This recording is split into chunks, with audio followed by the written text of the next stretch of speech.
verso 15. Es un pasaje bien conocido, pero quisiera yo iniciar esta noche algunos temas que tienen que ver con lo que es el trazo de la Biblia. Recordar algunos puntos para ser un poquito más específicos con los discipuladores. Vamos a ponerle al tema el trazo de la palabra. Y vamos a iniciar en 2 Timoteo, capítulo 2, verso 15. ¿Usted lo tiene ya? Muy bien. Vamos a... Hay varias versiones, pero vamos a arrancar con la versión a la que estamos más acostumbrados, que es la Reina Valera, o la Reina Valera 60. Vamos a orar para que el Señor nos ayude, ¿verdad? Padre, gracias esta noche una vez más por estar juntos en este grupo de tus hijos que tenemos el anhelo, Señor, que tú nos hables a nuestros corazones, especialmente en nuestra función ministerial. Tú nos has llamado, Señor, a compartir tu palabra y especialmente, Señor, a discipular, y te suplicamos que las herramientas que podamos platicar hoy, Señor, sean de enorme bendición para poder ampliar nuestro ministerio, nuestra función de enseñanza, Señor, en tu palabra. Guíanos con tu Espíritu Santo, Señor. Permite, Padre, que podamos ser mejores instrumentos en tus manos para poder trasladar tu palabra para bendición y edificación de tu pueblo. En el nombre de Jesús te damos gracias. Espíritu de Dios, guíanos. Espíritu de Dios, úngenos, Señor, para transmitir tu palabra. Danos de tu sabiduría, danos espíritu de revelación, danos espíritu de entendimiento, Padre. En el nombre poderoso de Jesús, reconocemos que tú eres el Maestro por excelencia. Enséñanos en esta noche. En el nombre de Jesús, amén y amén. Gloria a Dios. Gloria a Dios. Dice la palabra del Señor: procura con diligencia presentarte a Dios aprobado, como obrero que no tiene de qué avergonzarse, que usa bien la palabra de verdad. Note que aquí Reina Valera lo que nos dice es que usa bien. O sea que la palabra se puede usar mal.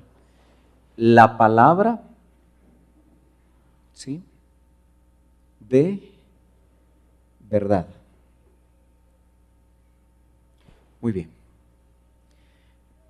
Quisiera de alguna forma ver algunas otras versiones rápidamente que nos pueden ayudar mucho en cuanto a lo que queremos compartir esta noche.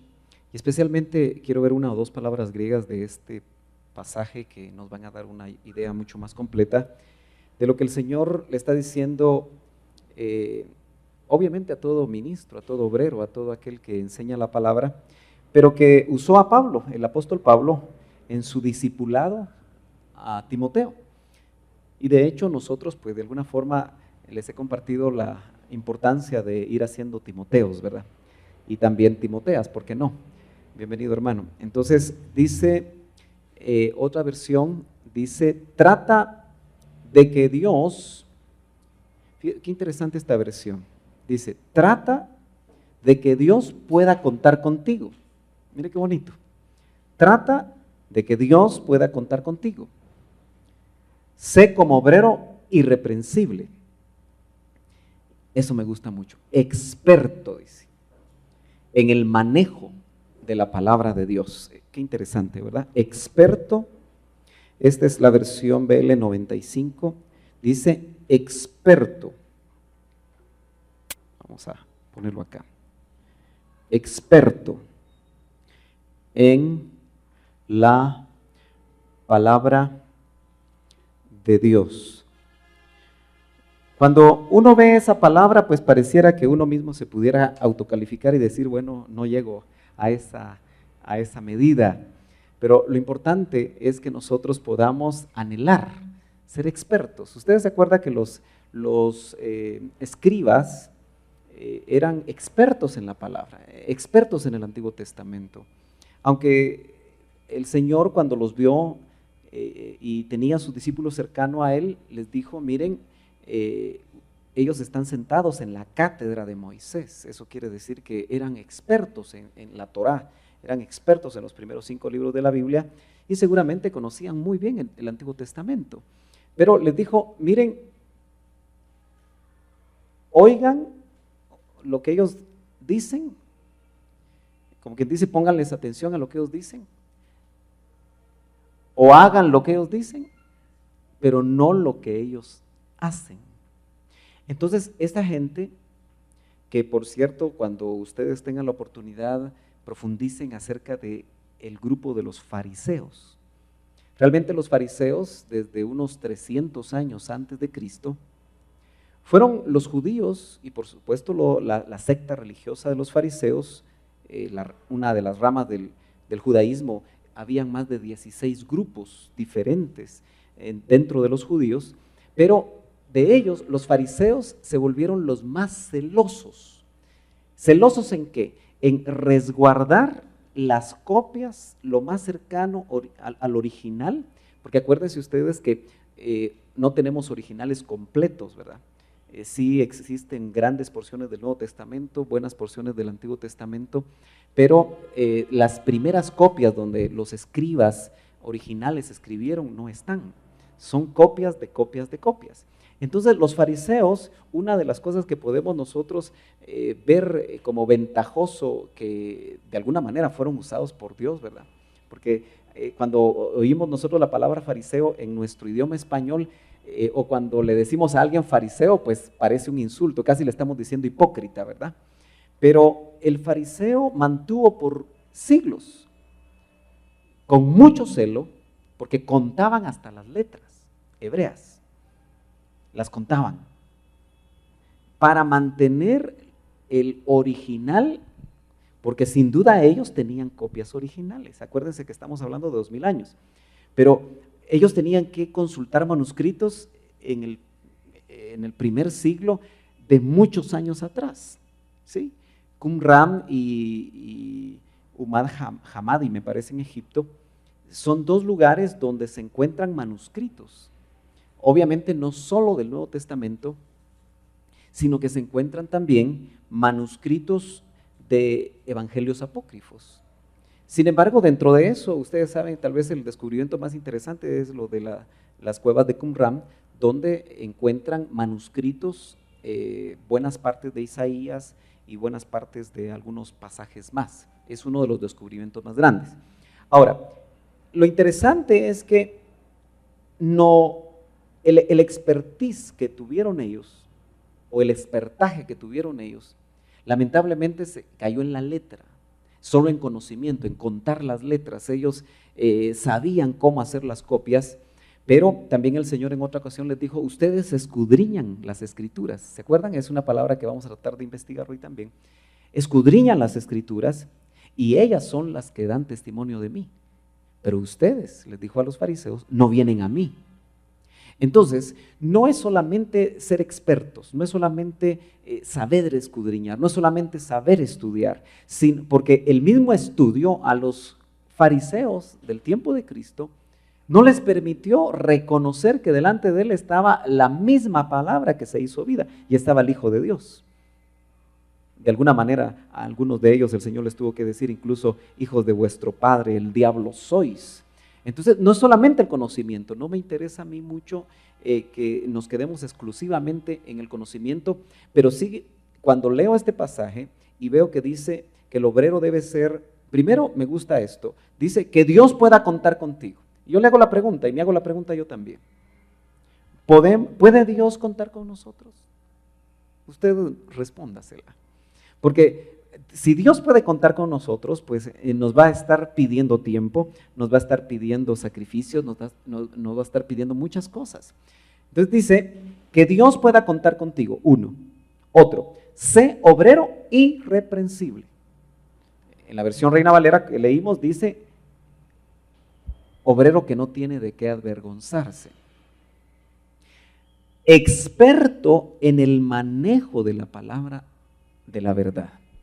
Fíjese que hay otra versión que dice, haz todo lo posible por ganarte la aprobación de Dios, dice esta paráfrasis.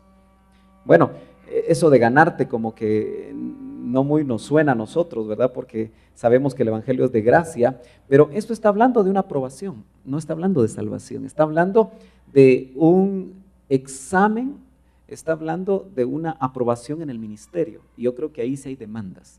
Dice, así Dios te aprobará como un trabajador obrero que no tiene de qué avergonzarse y que enseña correctamente el mensaje verdadero.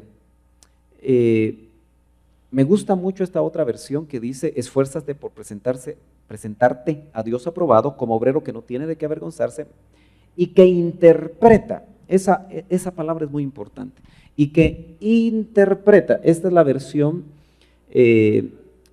son estas siglas, disculpe que yo no me acuerde de qué significa cada una de estas siglas, la mayoría son en inglés, pero de alguna manera les voy a ir trayendo yo, esto es Reina Valera 60, es fácil, ¿verdad? Está la del 95, está la del 1865, está la del 77, hay muchas revisiones, porque no son Biblias diferentes, sino revisiones de la Reina Valera.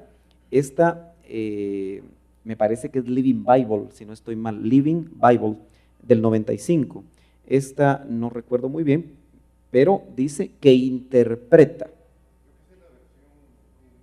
¿Sí? No, la nueva versión internacional es NBI, es New Version International. Entonces, sí, sí, muchas versiones son muy parecidas. Que interpreta, me interesa esto, que interpreta rectamente, dice, la palabra de verdad. Note que no solamente de interpretar, sino que es de interpretar rectamente. En estos tiempos, hermanos amados, una de las cosas más delicadas es enseñar la palabra del Señor. ¿Por qué? Porque eso puede hacer que las almas tengan el camino correcto o puede ser que las almas se desvíen. Y usted sabe que hoy mucha gente interpreta, mucha gente enseña, mucha gente predica. Lo importante es que nosotros podamos tener el testimonio que estamos enseñando correctamente. Yo creo que si el Espíritu nos da testimonio a nosotros de que somos hijos de Dios, también nos debe dar testimonio acerca de nuestra labor en la enseñanza bíblica. Yo creo que tenemos que recordar lo que el doctor dijo antes de morir, quizá unos cuantos años antes de morir, que la última batalla va a ser doctrinal, la última batalla de la iglesia es doctrinal. Y lo estamos viendo, la última batalla de la iglesia es discernir entre luz y luz. Me sirve ese foco que nos traslada una luz algo amarillenta, ¿no es cierto? La logran ver, es fuerte, pero es amarillenta. En contraste con la luz del gas neón, ¿verdad? Que este es un gas y llamativamente la luz, aunque es luz, es blanca, ¿sí? Entonces esto, aunque no es una lámpara incandescente, genera una luz algo amarillenta. Las dos son luces. Todavía podemos encontrar una diferencia, pero hay luces blancas, dicroicas, hay luces que son de vapor de mercurio, que son blancas. Y estas son gas neón, y uno dice, bueno, no hay diferencia, solo uno sabe, cuando conoce un poquito más, técnicamente sabe que aunque sean blancas, son diferentes, ¿sí? Aquellos chirulitos que están saliendo ahora que son para energía, de ahorrar energía, son de diferente clase y son blancas, y uno diría es luz, pero son diferentes clases de luz. Por eso un solo pasaje puede ser interpretado inadecuadamente. Miren, acabo de leer a un autor que dice que la Biblia da para cualquier interpretación que se le antoje a una persona. Obviamente interpretado mal. De tal manera que hay muchas enseñanzas, muchas herejías, muchas interpretaciones incorrectas que pueden tener aparentemente un buen trasfondo, un buen pie de imprenta aparentemente, pero que hábilmente manipulado y manejado puede hacer que la gente crea otras cosas. Usted sabe que con una mala interpretación miles y miles de personas guardan el sábado, ¿cierto o no? Con una mala interpretación muchas personas están dejando sus bases de fe y se están yendo a un falso judaísmo. Con malas interpretaciones y quizá demasiados énfasis, porque ahí puede ser interpretada una palabra inadecuadamente cuando se maneja un sobreénfasis, la gente cree que el evangelio que se predica en la escritura es solo de prosperidad.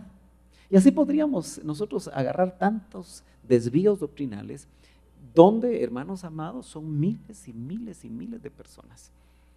Se hace incluso traducciones de la Biblia, como la Biblia verde que usted conoce, para no decir más, donde en esa Biblia verde, haciendo malas interpretaciones en Colosenses, se dice que Jesús es una criatura de Jehová, no es Dios, es solo una creación de Dios. Y hacen un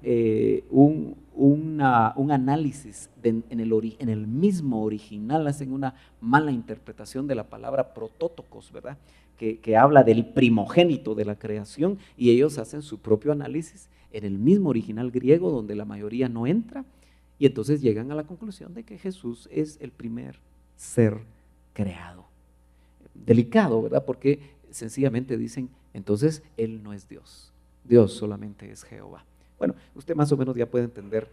Y esos son interpretaciones incorrectas de hace más de 100 años, que generan y generan y generan miles de personas que están creyendo acerca de eso.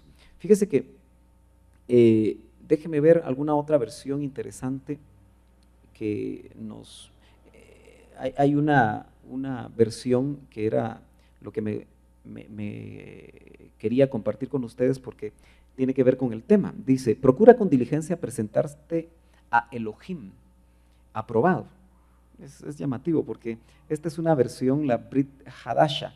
Esta es una versión probablemente hebrea, traduciendo el Nuevo Testamento, y por eso lo que hacen es que en lugar de poner Dios ponen Elohim. Pero lo que me interesa es esto, dice, como obrero que no tiene de qué avergonzarse, que traza bien. Que traza bien. Aquí ya no traducen, porque ellos lo que hacen es que dejan en hebreo algunas palabras. Dice que traza bien el devar de Emet. El devar de Emet probablemente es lo que sería la palabra de verdad. Lo dejan de una vez en hebreo. Pero me gusta eso, traza. Y aquí creo que estamos listos para ir a los originales, donde, déjeme usted ubicarse aquí. Hay una interlineal español-hebrea que traduce de esta manera. Lo va a sentir un poquito literal la traducción, pero eso es interesante. Dice, procura diligentemente a ti mismo, dice, aprobado, presentar a él Dios. Acuérdese que el hebreo se escribe, o el griego se escribe de izquierda, el hebreo de izquierda a derecha, ¿verdad? O sea, son traducciones diferentes, son lenguas muertas. Sin de qué avergonzarse, dice. Pero note usted cómo dice, cortando derecho, dice. Cortando derecho. Eso sería interpretando bien, eso sería enseñando bien, pero es como que un sastre corte, ¿verdad? Y no corte para allá o para acá, ¿verdad? Sino cortando derecho, cortando bien, haciendo bien recto la cosa. Dice, cortando derecho a la palabra de la verdad, así lo tradujeron ellos. Mire esta otra que dice, como obrero que no tiene de qué avergonzarse, como fiel distribuidor de la palabra de verdad. Qué bonito, ¿verdad? Fiel distribuidor de la palabra de verdad. Esto me hace pensar a mí que cuando nosotros enseñamos la palabra, debemos estar dependiendo tanto del Espíritu Santo, que es el autor y es el maestro por excelencia, que eso de distribuir es discernir incluso la necesidad del oyente. Aunque usted le hable a 5 discipuladores, o mejor dicho, 5 discípulos, los 5 van a tener necesidades distintas. Y qué bueno que el Espíritu que quiere distribuir adecuadamente la palabra, la necesidad de cada uno, nosotros podamos enchufarnos con Él para distribuir adecuadamente esa palabra de verdad. Muy bien, déjeme, dice, afánate para ti mismo, aprobado presentarte a Dios. Obrero inavergonzable, dice. Recta cortando la palabra, o sea, el original da esa idea. Habla de trazo o de corte de la verdad. Muy bien. Déjeme entonces ahora ir acá. Vamos a ver si logro entrar a esta parte. Me interesa mucho esto porque, como le digo, quiero ver si logro manejar con ustedes unas 2 o 3 palabras que son muy importantes en este verso. Vamos a ver, estamos en el 15, ¿verdad? Dice, déjeme ver si funciona esta acá. Lamentablemente ya mis lentes los tengo que cambiar.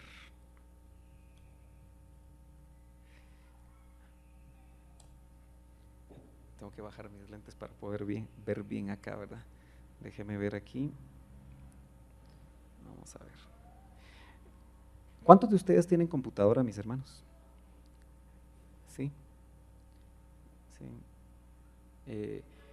Vamos a tratar de ver cómo tenemos alguna computadora aquí para que la puedan usar, porque lo que ayuda a esto es que en muy poco tiempo usted tiene todo a la mano y son software gratis. Entonces usted tiene muchas versiones, tiene muchos diccionarios, no los tiene que comprar, solamente poder tener acceso a una computadora para poder hacer estudios un poquito más cuidadosos en cuanto a cosas que a usted le puedan interesar. Déjeme ver cómo logro llegar aquí a esta palabra que no me abre rápidamente. Vamos a ver. Sí, no me abre tan fácilmente como yo quisiera. Déjeme ver.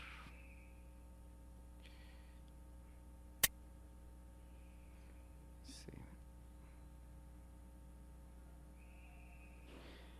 Esta es una palabra Strong's, es la 1384, para que la vaya apuntando ahí. 1384. Déjeme ver si logro llegar a ella. Aquí está. Tiene que ver con la palabra aprobado. Es la palabra dóquimos. Vamos a borrar aquí. Dóquimos. ¿Alguno de ustedes tiene una G1384? Este G en Strong's Concordance es griego y H y tal número es hebreo. ¿Alguno de ustedes tiene una concordancia Strong's? Hermano Yuri, hermano Alfonso, hermana Daris. Los que no tienen, traten de acceder. Si tienen computadora, el software de Eastward ahí la tienen. Pero si no tienen computadora y pueden acceder a una, sería importante. Yo espero pronto tener aquí una pequeña biblioteca donde los que no tienen puedan venir a chequear. Pueden hacerlo durante las mañanas cuando esté el hermano Roberto, para ampliar conocimientos acerca de esto. Fíjese que dóquimos quiere decir, literalmente dice aceptable, o sea, es una de las traducciones, aceptable. Dóquimos, sí, no la puse, ¿verdad? Es aprobado, sí, aprobado. Dóquimos, aprobado. Dice aceptable. Dice corriente después de aquilatar. Es como pesar. Usted que trabaja en la joyería, ¿qué es el quilataje del oro? La calidad de oro. Entonces esa es la idea, ¿verdad? Examinar, aquilatar al obrero, ¿verdad? Es el aprobado. Dice aprobado, y una de las cosas que involucra, aceptable sería aquí, que involucra la palabra es aprobado después de resistir la prueba. Aprobado, miren cómo se amplía el concepto, después de resistir la prueba. Yo siempre que empiezo a ver a alguien servir, que inicia a servir o que se decide a servir en una etapa de la vida cristiana, siempre lo que he notado es que vienen pruebas muy fuertes.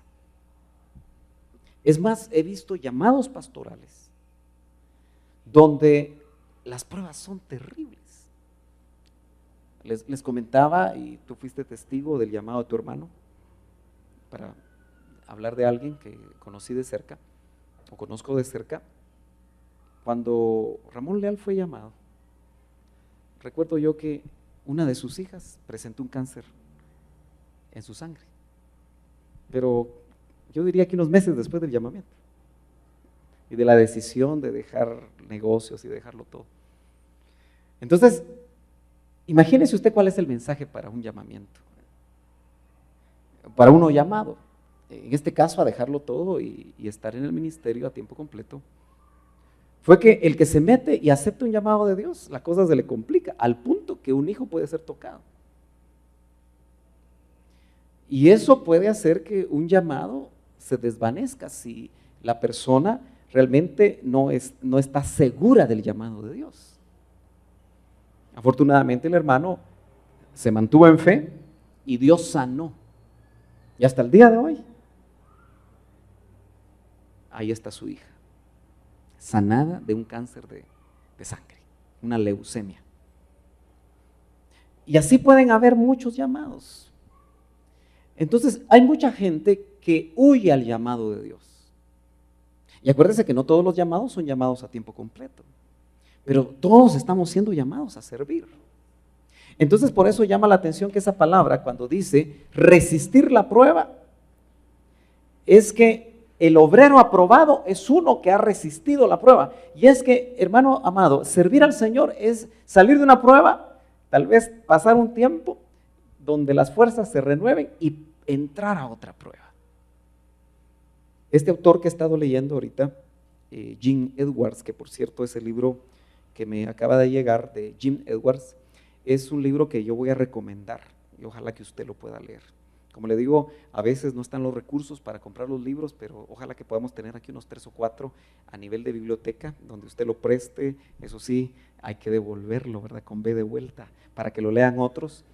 Pero este es un autor muy interesante. Yo no sé si ustedes leyeron Perfil de 3 monarcas alguna vez. Fue un libro que recomendó el doctor Ríos hace muchos años. Es un libro de pura administración del alma. ¿Sí? ¿Ninguno de ustedes lo leyó? También se lo recomiendo, hermano Robert, tú lo leíste. Bueno, yo cada vez que tengo oportunidad lo vuelvo a leer, porque se lee muy rápido, es un libro pequeñito, Perfil de 3 monarcas. También es el autor del Divino Romance, un libro fantástico del romance entre la novia y el esposo, ¿verdad? Algunos libros, como es un autor americano, de Jim Edwards, están exclusivamente en inglés. De hecho, se están traduciendo al español. Tal vez leímos el Diario de Timoteo, que es un libro fantástico también, porque el Diario de Timoteo habla de todo ese proceso que Timoteo vivió con Pablo. Y el autor es un historiador y escribe, aunque escribe de una manera como que si fuera una novela y hace que los libros se lean muy rápido, tiene mucha investigación de la historia del tiempo en el que caminó Pablo y del primer siglo de la iglesia. Ha escrito más de 20 libros este hombre. La vez pasada le hablé de Cristo antes de la eternidad, se llama. Entonces también es un hombre con mucha revelación, muy interesante. Pero dentro de ese libro que estoy leyendo, que se llama Viaje, algo así como Viaje dentro de ti mismo, que es un libro recomendado para los recién convertidos, es interesantísimo porque él hace ver cómo nosotros necesitamos madurar, pero que no lo vamos a hacer si no aceptamos la cruz en nuestra vida. ¿Se acuerda que el costo más alto del discipulado es que nosotros lo sigamos a él? Dice, toma tu cruz cada día. ¿Se acuerda usted de ese pasaje, verdad? Es un pasaje que yo le aseguro que no todos los cristianos lo tienen subrayado. Toma tu cruz cada día y sígueme. Pero yo siempre he dicho, hermano amado, que nadie toma una cruz solo para cargarla de adorno, porque no es la crucita que usted puede cargar aquí de oro, o que alguna vez cargó de oro en una cadena, sino que el que se decide a tomar su cruz, porque no es la cruz de la esposa, la cruz de la esposa no es la cruz del esposo, aunque se llame cruz el hermano, tampoco es la cruz de ella. No, la cruz va a ser aquello que tú más temes, aquello que tú no quieres entregar, aquello que sabes que Dios quiere de ti y tú no lo quieres dar. La cruz es algo fuerte, pero la cruz es para ser crucificado. Entonces la verdadera madurez cristiana llega cuando nosotros aceptamos no solo cargar la cruz, sino que algún día ser crucificados en ella. Y eso significa muchas cosas. La cruz de cada uno de ustedes no es mi cruz. Dios tiene una para cada uno de nosotros, hecha exactamente a la medida. Entonces, ser un obrero aprobado va a ser un obrero que está dispuesto a cargar su cruz, cual ésta sea. Bueno, sigamos. Hay otra palabra ahí que podemos encontrar. Déjeme ver, que es la 3718, G 3718. Antes me tiraba inmediatamente la palabra, pero ahora la tengo que buscar aquí. Déjeme ver si la logro escribir acá. 3718 y probablemente 37 le dije, ¿verdad? Sí, disculpe que lo tenga que hacer así muy despacito, pero vamos a ver si aquí me da. No me está respondiendo el programa. Ahorita la encontramos, mis hermanos. Ténganme un poquito de paciencia hoy.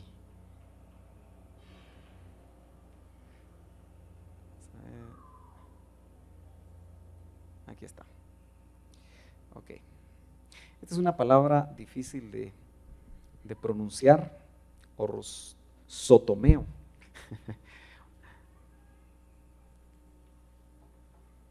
Y es le dije, G3718. ¿Por qué es importante? Esa es la que se traduce interpretar. En inglés es dividing. Sería interpretar o trazar la palabra. Tiene que ver con la palabra. Entonces, dice, es una palabra compuesta, viene de otras dos. Viene de la 3717 y viene también de la 5114. En griego generalmente se encuentran palabras compuestas y se puede traducir hacer un corte derecho, dividir o exponer correctamente el mensaje divino. Entonces, esa palabra es la que teníamos aquí, que es interpretar, que es trazar, ¿sí? Fíjese que cuando habla de dividing, está hablando hacer un corte derecho, es alguien que está trazando. Usted sabe, yo no sé si usted ha visto alguna vez cómo un sastre traza primero sobre la tela. ¿Lo ha visto usted? ¿Sí? Usan algunos moldes, usan diferentes instrumentos y es como un dibujo, ¿no es cierto? Sobre la tela. Yo lo sé muy bien porque mi papá fue sastre por muchos años. Y entonces en las vacaciones iba yo a la sastrería de mi papá y miraba cómo él hacía todos los moldes y luego cortaba. Entonces la idea de trazar, no solo de cortar, es de hacer previamente un trazo. Entonces trazar la palabra es algo que va más allá de solamente leerla, sino que es el poder graficar la palabra. Mire, el gran problema que tenemos nosotros es que la Biblia no fue escrita en español. Y es cierto, tenemos buenas traducciones, pero tenemos un grave problema en las traducciones, en cualquier idioma. Todos los traductores tienen una herencia evangélica y tienen una denominación evangélica.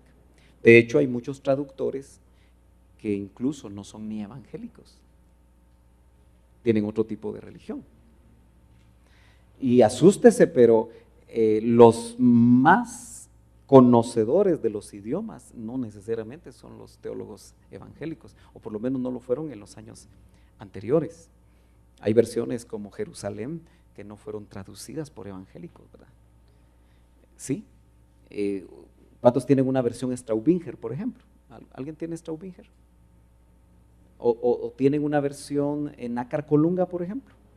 Torres Amat. Son excelentes versiones, pero son versiones católicas. Pero no por eso no vamos a poder accesar a ellas, porque son excelentes. Llamativamente, los traductores de estas Biblias pasaron 40 y 50 años haciendo las traducciones. ¿Y sabe qué? No es mala fama el matrimonio. Pero fíjese que qué llamativo. Pasaron 50 años solos, dedicados exclusivamente a eso. ¿Me entiende? Por eso yo recuerdo que cuando se hizo una versión del arameo al español, y que solo les tomó 2 años a unos hermanos aprender el arameo, yo fui muy cauto con esa versión. Es una versión que te gusta mucho a ti. Cuando yo agarro un arameo español, agarro la blanca, una chiquita, yo se las recomiendo. Yo creo, no sé si hay. Porque la blanca, aunque tiene problemas de léxico y tiene problemas de redacción, es mucho más exacta. Porque al traductor que la hizo le tomó 40 años traducirla. Entonces para mí era demasiado rápido para personas que no conocían el arameo, que en 2 años lo pudieran haber hecho. Bueno, pero ¿a qué sale esto? Que en el español usted puede notar que la gran riqueza de las versiones, por eso, ¿cuál es la razón por la que nosotros a veces vemos un verso para desmenuzarlo, para conocerlo, para profundizar un poquito más en él, en unas 30 versiones? ¿Por qué perdemos el tiempo en eso? Se podría pensar. Porque a mí el que me enseñó en este caminar me dijo lo siguiente, y se lo dijo a muchos de ustedes: la mejor versión son las versiones. ¿Sí? ¿Por qué? Porque usted nota que van ampliando, porque uno lo tradujo de una manera, otro lo tradujo de otra, pero cuando se tiene acceso, y ahora es fácil tener acceso a los originales, y en eso es donde uno tiene que ser guiado, porque usted va a encontrar palabras que tiene 40 acepciones, una sola palabra griega, y entonces es ahí donde yo creo que el Espíritu Santo nos ayuda a poder encontrar la correcta, o la que más se acerque. Obviamente, para traducir de un idioma a otro, que se llama exégesis, y poder interpretar, se necesita un gran conocimiento. Pero es ahí donde yo creo que el Señor a nosotros nos asiste. Probablemente ninguno de nosotros va a lograr conocer los idiomas originales, pero si estamos cercanos a la revelación del Espíritu, yo he visto hombres que no saben nada de griego y no saben nada de hebreo, que cuando traducen a través del Espíritu Santo, de la revelación que les da el Espíritu, y uno pone pie de imprenta y empieza a investigar, uno dice, pero ¿cómo supo este hombre que había que traducirlo así? Solamente el Espíritu Santo. Pero no por eso vamos a también, si tenemos la oportunidad de acercarnos, el poder ver qué significan las palabras. Dice, hacer un corte derecho, dividir, exponer correctamente la palabra de verdad.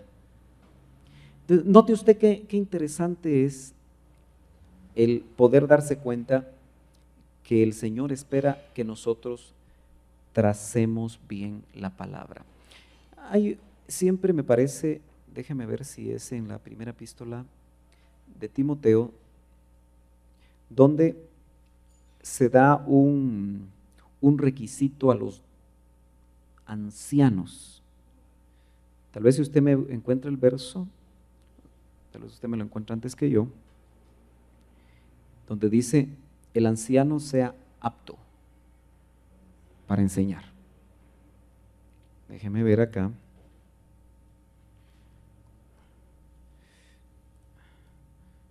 Si está en 1 Timoteo, en 2. Vamos a ver. Estamos en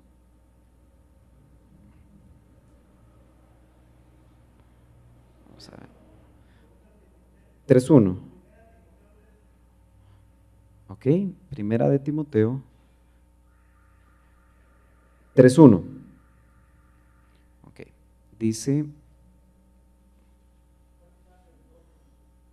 Ok, dice, fiel, lo voy a leer en la Reina Valera para que sea más fácil. Dice, la palabra es fiel.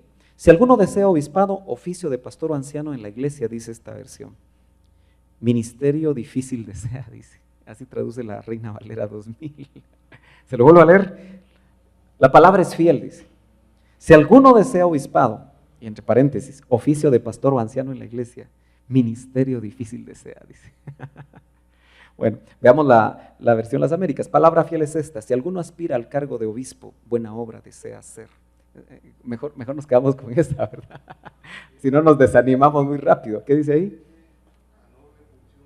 Sí, o sea, pero es interesante que es la Reina Valera del 2000, la que de una vez dice ministerio difícil desea. Bueno, dice, debe ser el obispo irreprensible. Sí, estamos aquí al final del 2. Dice, se lo voy a leer porque es interesante en esta versión Reina Valera. Conviene pues que el obispo sea irreprensible, marido de una sola mujer, vigilante, templado, de afectos mundanos, dice entre paréntesis, mortificados, dice. Interesante, ¿verdad? De afectos mundanos, mortificados, es decir, muerto a esos afectos, ¿verdad? Mundanos. Hospedador, apto para enseñar. Muy bien, busquemos cuál es el original de esa palabra. Es la G1317. G1317. Aquí estamos en primera de Timoteo 3:2. Muy bien. Apto para enseñar. Déjeme buscar nuevamente aquí en el Strong's. Apto, exacto. Apto. Esa es la G1317. Vamos a buscarla rápidamente aquí. Déjeme ver, es que esto se mueve muy rápido. 13:17. Ok, es la palabra didáctico. Esa es una palabra que suena igual que el español, aunque se escribe diferente. Didáctico. Y viene de didasque, que es enseñanza. Tú que tienes un colegio, para ti, ¿quién es un maestro didáctico? Bueno, es el que utiliza las mejores formas de enseñar, que utiliza buenos recursos, que sabe llegarle al estudiante, sabe cómo poderle llegar al estudiante. Bueno, el hermano tiene un colegio, ¿verdad? Entonces él tiene que contratar maestros didácticos. ¿Será que eso es lo que quiere decir el original? Bueno, veamos qué dice acá, ¿verdad? Dice instructivo,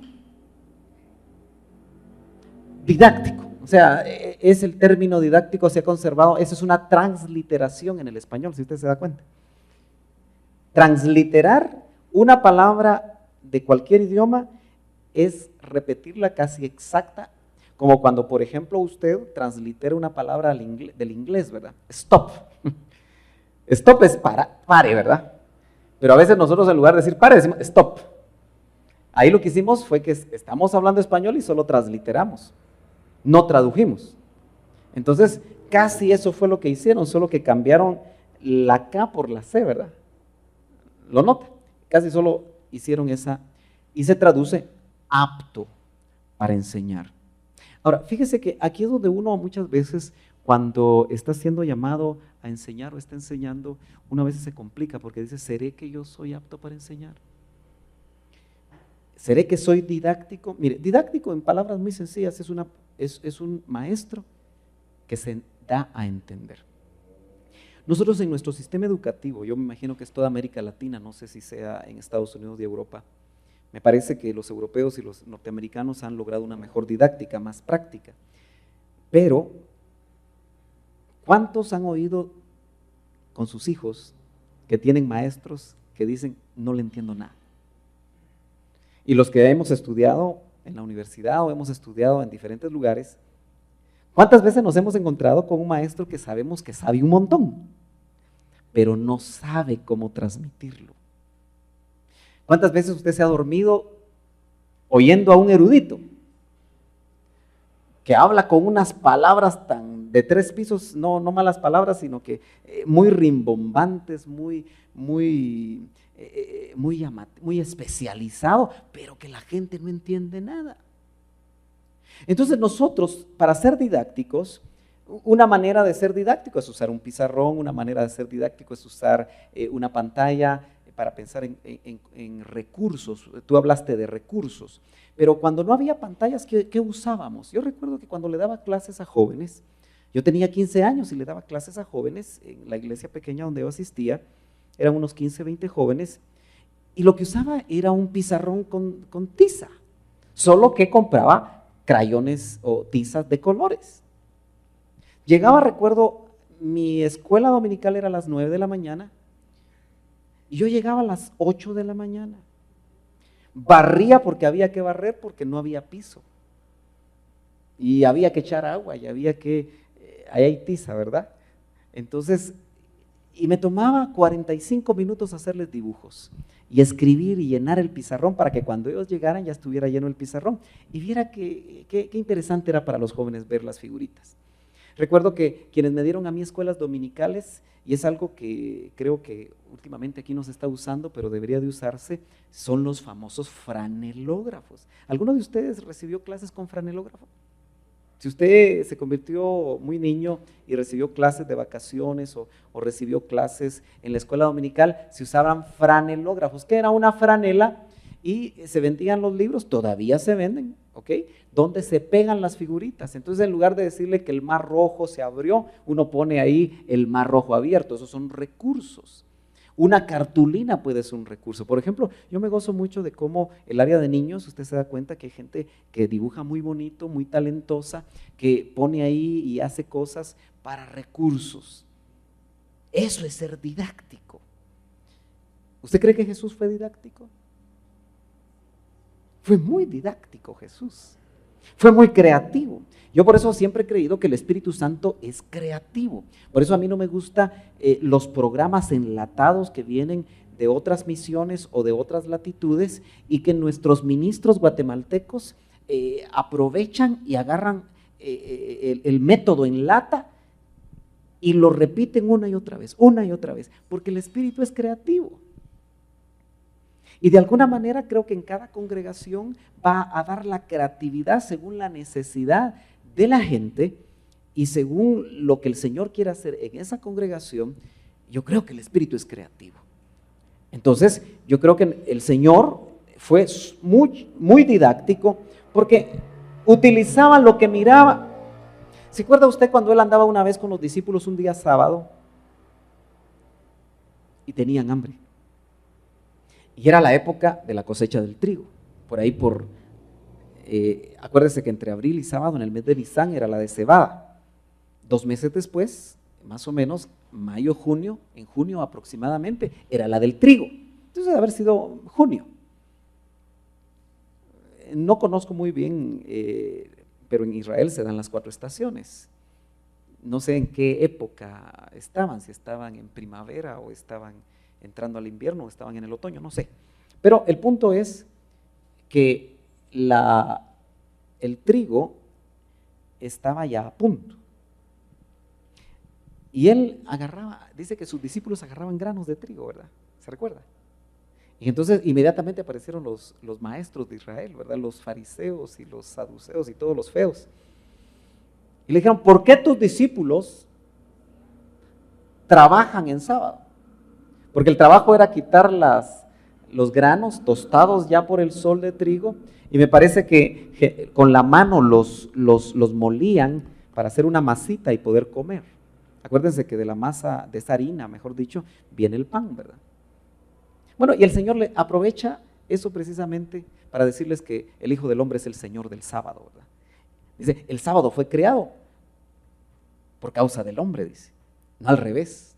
No que el hombre ha sido creado por causa del sábado. Y les da una tremenda cátedra, pero utilizaba los recursos que tenía a la mano. por eso habla de fuentes, por eso le decía, yo soy el pan de vida. Note usted que era súper didáctico.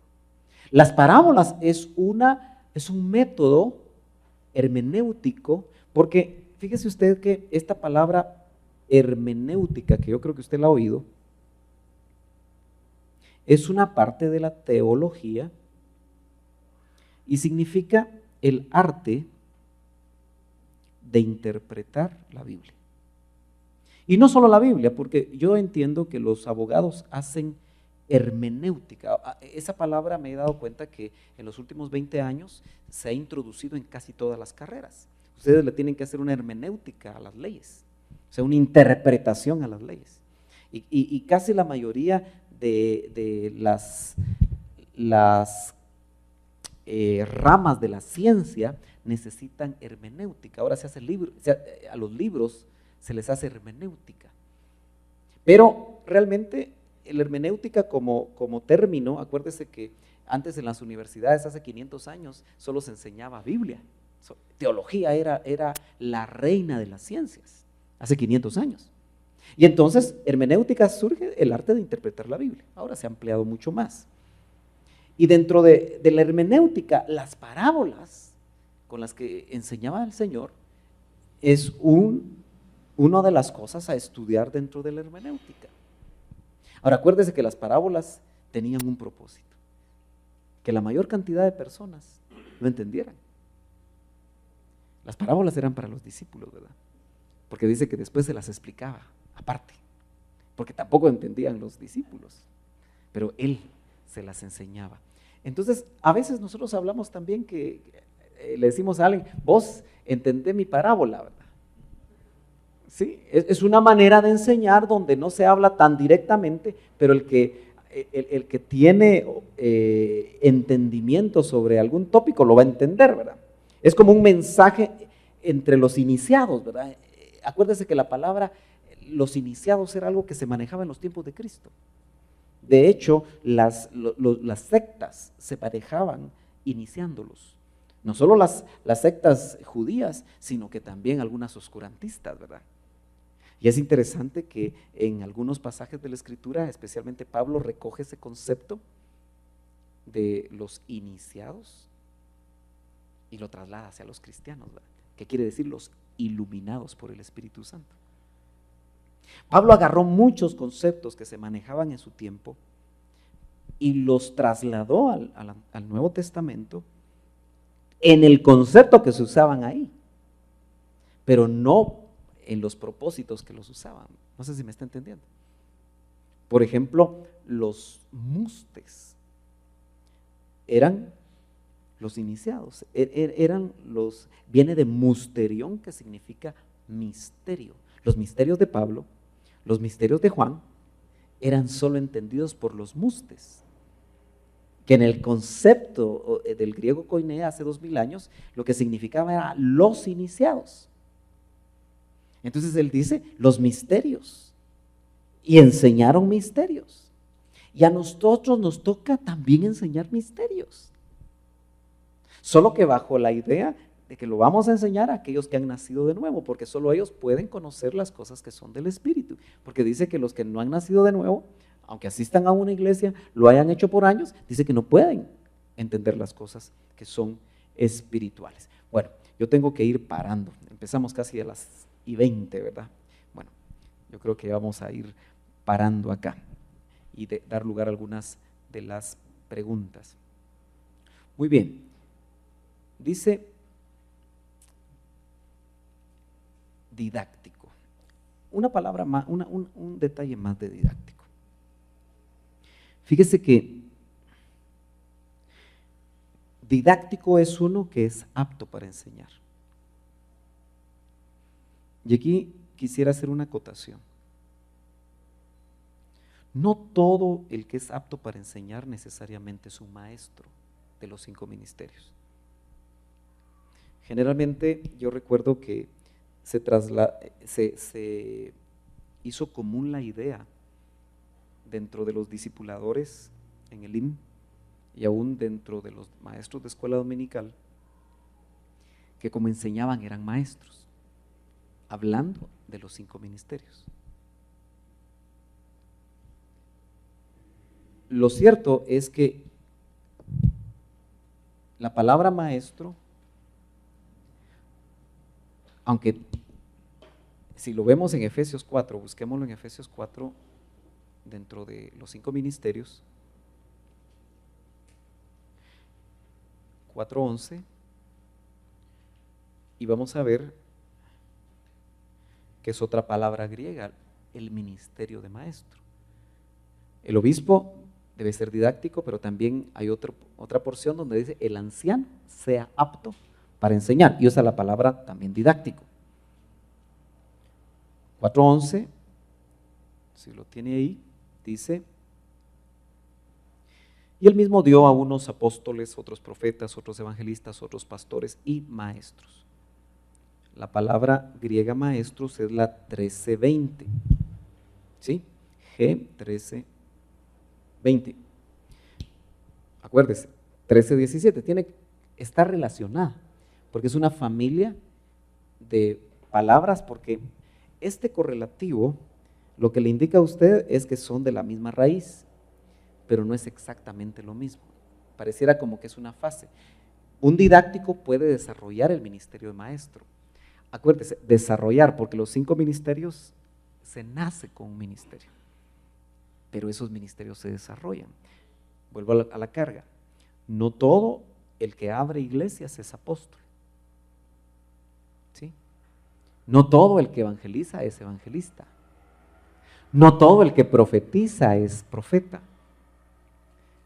¿Sí? ¿Estamos bien? No todo el que enseña y lo hace bien y lo hace didácticamente es maestro. Entonces, esa palabra 13:20, ¿verdad? Que está ahí cerca, es parecida, pero es didáscalos o didascalos. Acuérdese que en el griego no hay tildes, solo hay acentos que eventualmente a veces le dan cierta entonación, y aquí lo traducen como didáscalos, que viene también de didáctica y viene de didaje, que es enseñanza. Entonces un maestro es un instructor, es un doctor. Por eso usted sabe que esta palabra se quedó en la iglesia cristiana grandota, ¿verdad? ¿Sí? Los doctores de la palabra, como también se hablaba de los doctores de la ley, ¿sí? Pero era para ubicar el grado de conocimiento que se tenía, ¿verdad? Es un maestro. Llama la atención que también didáscalos lo traducen padre de familia, en el concepto de ser maestro de su familia, instructor de su familia. Entonces, una cosa importante es que nosotros vayamos ubicándonos, y voy a tratar de hacer una gráfica aquí rápida antes de parar aquí para dar lugar a preguntas.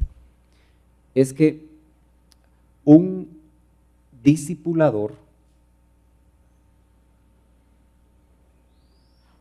puede desarrollarse en un didáctico, y un didáctico puede desarrollarse en un didáscalos. Obviamente, el que es maestro nace maestro, pero se va a desarrollar. Entonces, es como el que es discipulador, obrero y pastor, ¿verdad? Son etapas. Yo le voy a decir a usted, mire, hay pocos maestros de la palabra que entran dentro de los 5 ministerios, como hay pocos apóstoles genuinos, como hay pocos profetas, como hay pocos evangelistas. Y de hecho, evangelistas que usted pueda tener testimonio que son evangelistas actualmente, son pocos, ¿verdad? Yo siempre me pongo a pensar dónde están los G.J. Ávila nuevos. Y así podríamos nosotros ir viendo, ¿no? Como que a veces no se da un verdadero. Por eso esto ya es hablando de ministerios, ¿verdad? Por ejemplo, un didáctico puede ser un pastor o puede ser un anciano, porque si nota, son requisitos del obispo y son requisitos del presbútero, que es el anciano, ¿sí? Ser didáctico. Pero un pastor puede desarrollar también el ministerio magisterial, o un anciano puede desarrollar el ministerio magisterial y va a ser anciano en la iglesia local, va a ser maestro en el cuerpo de Cristo. ¿Sí? Nosotros casi no vemos ministerios itinerantes. Y usted se puso a pensar que el ministerio apostólico es itinerante. El ministerio evangelista es itinerante. El ministerio magisterial es itinerante. El ministerio profético es itinerante. El único que se queda en casa es el pastoral. Y algunos pastores no lo entienden, ¿verdad? Y pasan más afuera que adentro.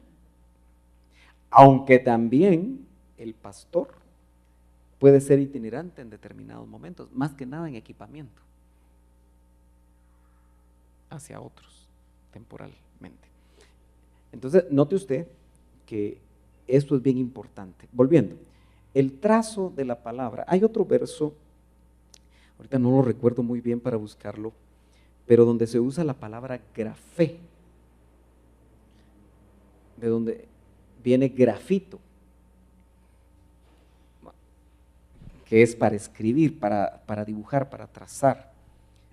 La voy a buscar y la platicamos un poco el otro martes, pero también nos habla esa palabra grafé de graficar.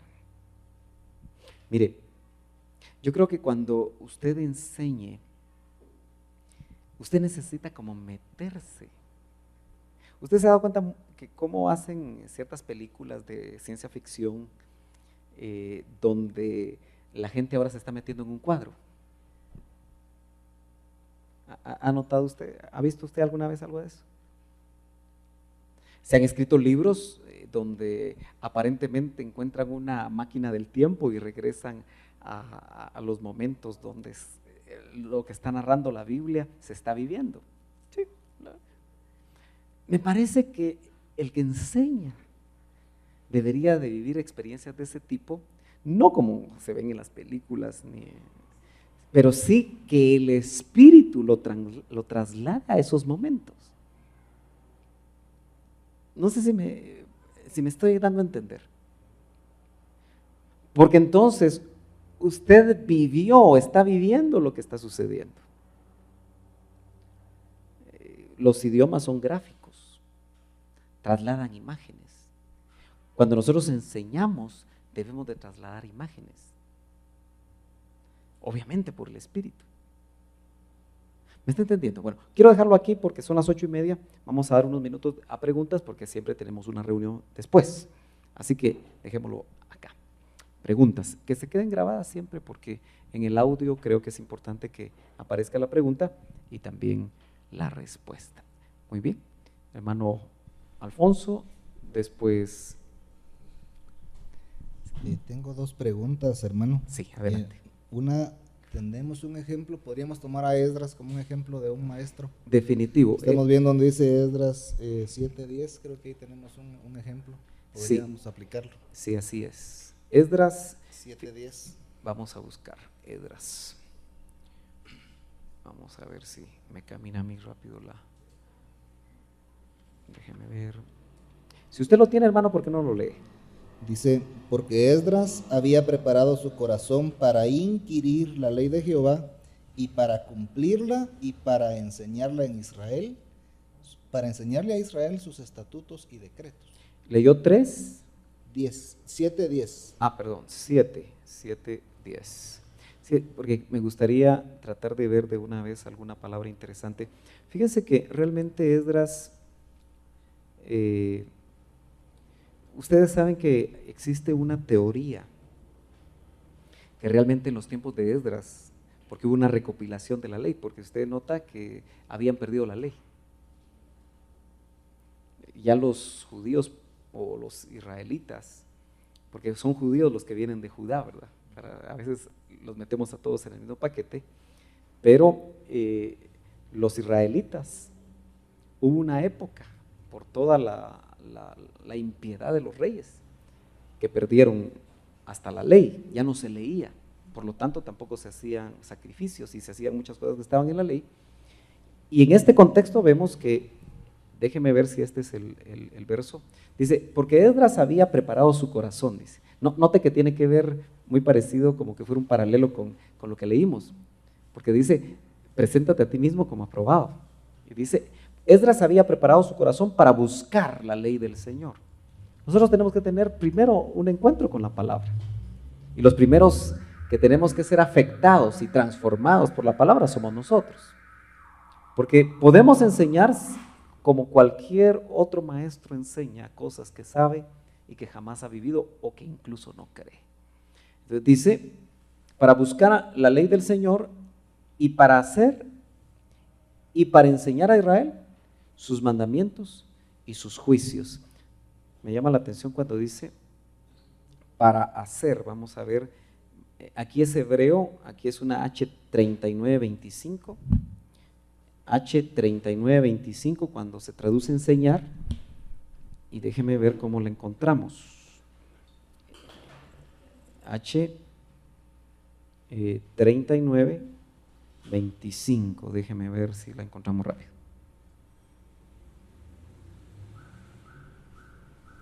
Vamos a ver.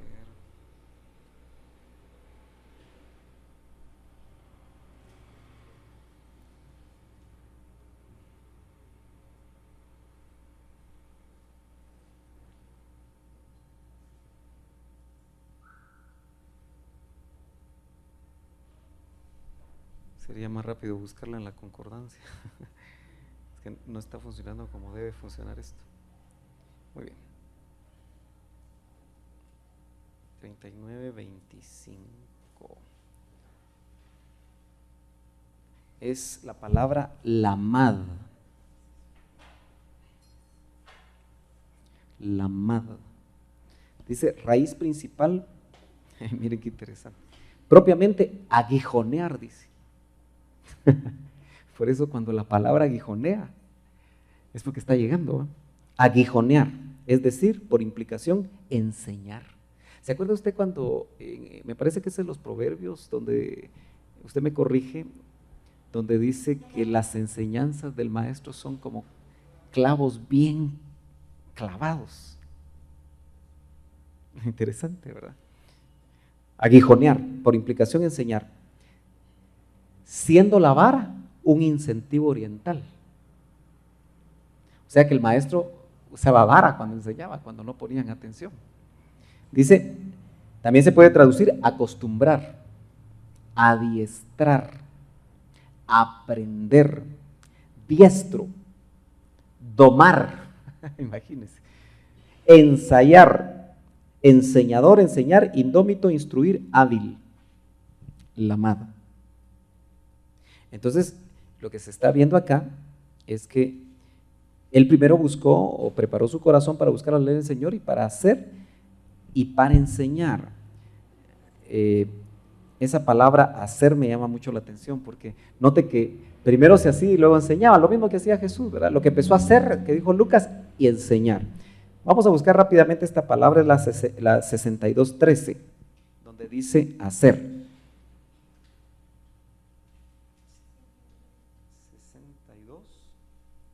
13. Dice, esta es la palabra asá. 62:13. Asá, solo así. Hacer. Esta es una palabra muy amplia. Dice, en el sentido de aplicación más amplio, como sigue. Se puede traducir abrir, acontecer, actuar, acumular, administrar, adquirir, afligir, amontonar. Es muy amplia. Súper amplia, tiene como unas 30, no más, como unas 40 aplicaciones: sacrificar, seguir, señalar, servir, tejer, temer. O sea que es hacer todo, todas las acciones. Entonces qué interesante, ¿verdad? Porque el maestro Esdras buscó al Señor y primero hizo. Eso es bien tremendo, ¿verdad? Porque la mayor autoridad que Jesús tenía, que no tenían los escribas, ¿qué era? Enseña como el que tiene autoridad. Y noten que la autoridad viene del ejemplo.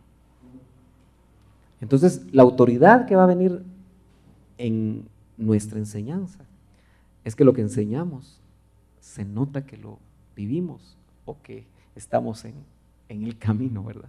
Viviendo. Otra pregunta. Sí, la otra, hermano, cuando usted nos explicaba lo de la palabra o la traducción de la palabra interpretar, Sí. que quiere decir dividir o exponer correctamente, Sí. cortar, yo me ponía a pensar si se podrá aplicar que si es dividir y cortar y a la vez exponer, sería exponer lo que se puede ver a través de esa división y de esa exposición que se dio ahí. Sí, fíjese, hermano, que eso me recuerda a lo que dice Hebreos 4:12, ¿verdad? Que todos conocemos. Dice que la palabra es como espada de dos filos. Entonces es como usar la palabra. La hermana Daris quería preguntar, ¿cómo usar la palabra como espada? Dice, la palabra es como espada de dos filos. Entonces el que enseña la palabra, esa palabra es espada, es pedernal afilado. Sí, pero entonces dice, es como espada de dos filos que penetra hasta dividir. Ahí es donde está la palabra. Por eso cuando le estaba hablando el hermano Alfonso me recordé del verso. Dividir el alma y el espíritu. Y eso es bien delicado porque miren, la mayoría de nosotros somos almáticos. Tenemos que reconocerlo. Porque o nos dejamos llevar por pensamientos, mente, o nos dejamos llevar por sentimientos, emociones, o somos volitivos, es decir, somos hacedores que estamos haciendo muchas veces nuestra voluntad. Entonces hay tres clases de personas y tres clases de cristianos. Los volitivos, los emocionales, son emoción, y sí, hermano, yo hago, yo muevo. Emocionales y los intelectuales, los que todo lo razonan. Entonces, usted va a tener discípulos así. Pero la palabra va a llegar a dividir. Va a exponer las emociones fuera de línea. Va a exponer los pensamientos fuera de línea. Pensamiento humanista. Y va a exponer a las Martas, hacedoras, pero no oidoras. Entonces, dice que divide, llega hasta la división del alma y del espíritu. Y penetra hasta las coyunturas. Entonces, mire, hermano amado, yo le voy a decir algo. Estos son tiempos para enseñar, dividiendo. No podemos estarle jugando la vuelta a la gente. Tenemos que trasladar una palabra que divida las intenciones. Que tal vez ni cuenta nos vamos a dar nosotros.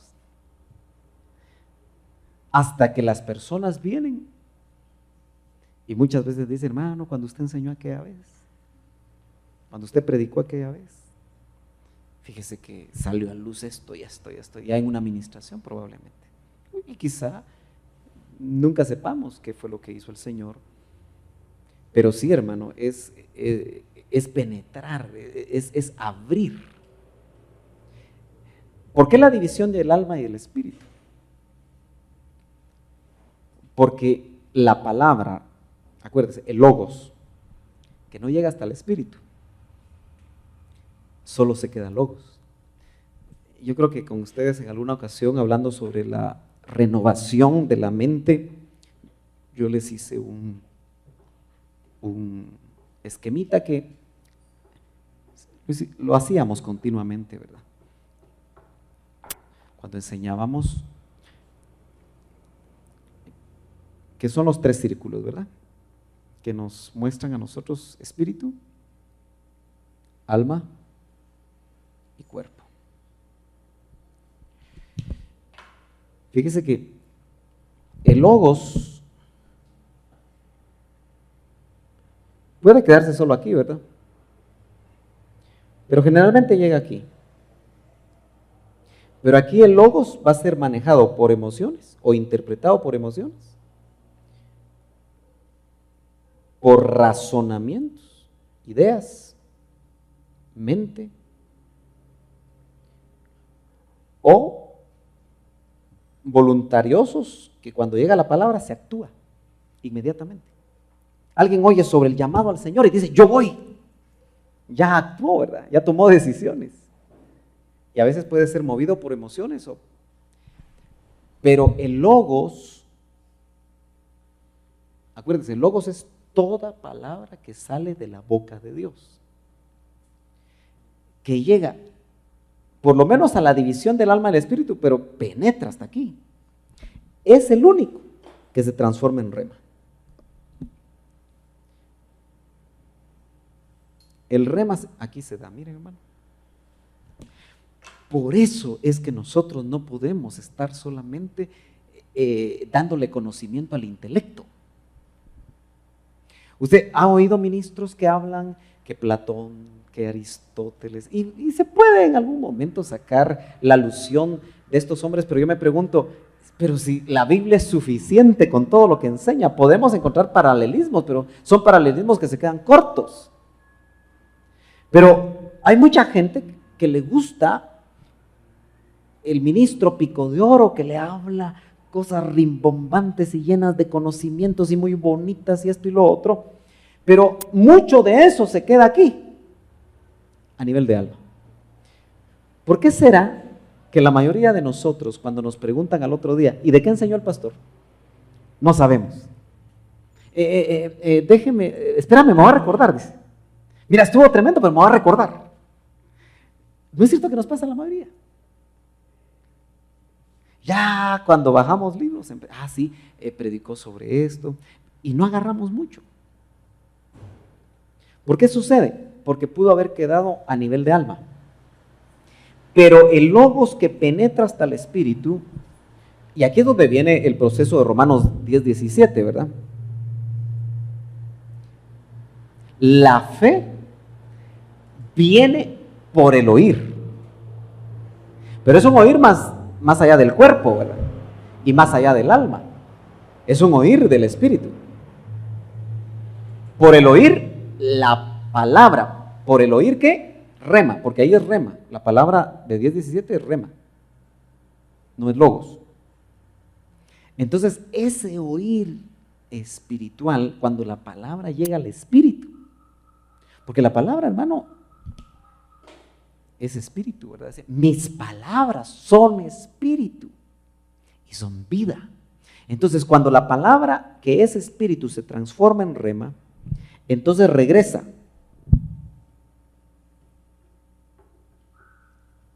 Por eso cuando usted enseñe, cuando usted predique, la palabra primero tiene que dejar de ser logos en usted. Y eso no es fácil. Para que lo que sale de nuestra boca sea rema. Porque solo el rema de Dios produce fe en los oyentes y en nosotros mismos. Porque el rema es el que produce fe. La fe viene por el oír el rema de Dios. Entonces, esa es la enorme responsabilidad, hermanos. Podemos ser muy buenos en todas las herramientas habidas y por haber, y solo trasladarlo.